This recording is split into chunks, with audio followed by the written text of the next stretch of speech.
പ്രതിപക്ഷ ഉപനേതാവ് സൂചിപ്പിച്ചു. നമ്മുടെ ഇക്കോണമി തകരുന്നു, നമ്മുടെ നികുതി വരുമാനം ഉണ്ടാകുന്നില്ല.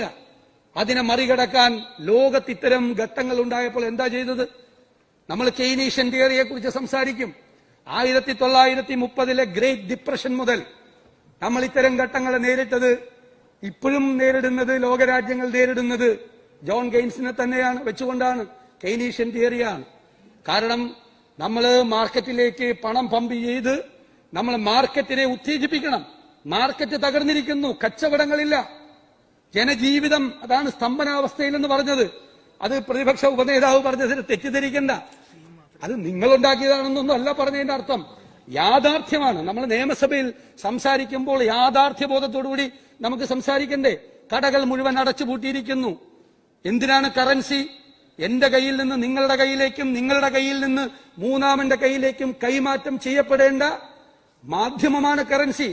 അത് എവിടെയെങ്കിലും ഒരു സ്ഥലത്തിരുന്നാൽ അതിന് കടലാസിന്റെ വിലയേയുള്ളൂ. നമ്മുടെ മാർക്കറ്റിനെ നമുക്ക് സ്റ്റിമുലേറ്റ് ചെയ്യണ്ടേ, ഉത്തേജിപ്പിക്കണ്ടേ? ഞങ്ങൾ അതുകൊണ്ടാണ് നേരത്തെ ഒരു നിർദ്ദേശം കേന്ദ്രതലത്തിലും സംസ്ഥാന തലത്തിലും ചെയ്തത്.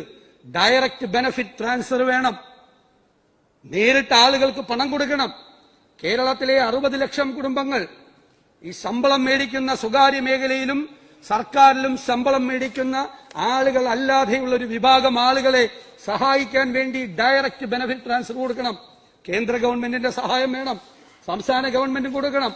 ഒരു 10,000 രൂപ ഒരു വീട്ടിലേക്ക് കൊടുത്താൽ നമ്മൾ ആലോചിക്കണം, ആ 10,000 രൂപ പാവപ്പെട്ട കുടുംബത്തിലേക്കാണ്. എത്ര കുടുംബത്തിന് കൊടുക്കണമെന്ന് ഗവൺമെന്റാണ് ആലോചിക്കേണ്ടത്. പാവപ്പെട്ട ഒരു കുടുംബത്തിന് കൊടുത്താൽ അതിൽ 1 രൂപ ബാങ്കിലിടുമോ? അവരെന്താ ചെയ്യാൻ പോകുന്നത്?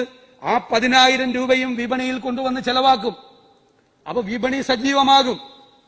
അപ്പോൾ ഒരു 10,000 കോടി രൂപ കൊടുത്താൽ അതിൽ ശരാശരി 15%, ഒരു 1,500 കോടി ആദ്യത്തെ സർക്കുലേഷനിൽ തന്നെ ടാക്സായി സർക്കാരിലേക്ക് വരും.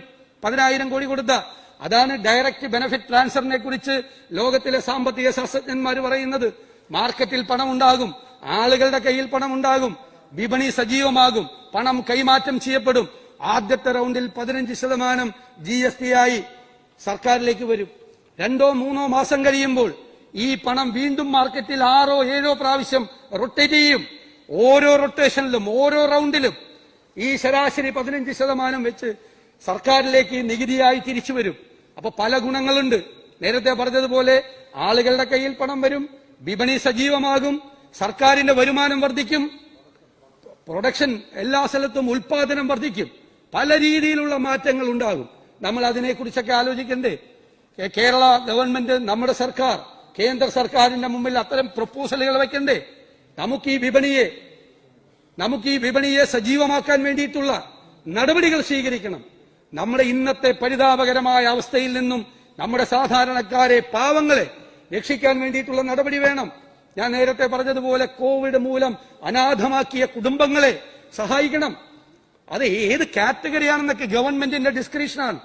ഞങ്ങൾ നിർദ്ദേശം വയ്ക്കുന്നത് ശരിയല്ല, ഗവൺമെന്റ് തീരുമാനിക്കട്ടെ.